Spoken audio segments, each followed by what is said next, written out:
Jag Melter, jag ska lucka FM. Tack för det. Vi är på gång att skaffa en gång där. Ja, jag hade vi lovade dem nu snäck kvart jag vet. Hade spelarna verkar så nervösa att jag.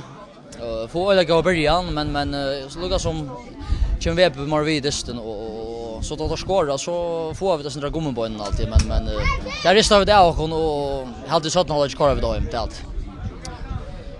Du spelade kvar för och nu spelade igen så är det en orsak till att du är färdig runt att spela.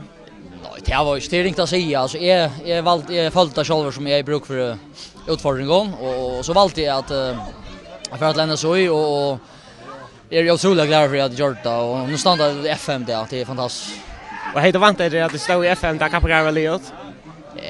Jag är vana där så det så vid Malage och kan vara lite i mitten tror jag för att det främst linje och det har ju gjort allt där och alltså det ända i FM till är otroligt. Får en så i förra matchen där kvart det så just det att har bättre än inne. Vi tar värsta bilar alltid. Alltså en sån downperiod av att vara 12 kappingarna. Och har olja stabiler och tro på självar och jag just snäcka destroy mot ändan så det är uppskriften alltid att vi där blir vi och kämpa. Vi allkom att så ju kolla brunna nästa här. Visst du spyrs mig nu så säger jag men jag är inte ändelig out här så ta för oss. Jag ska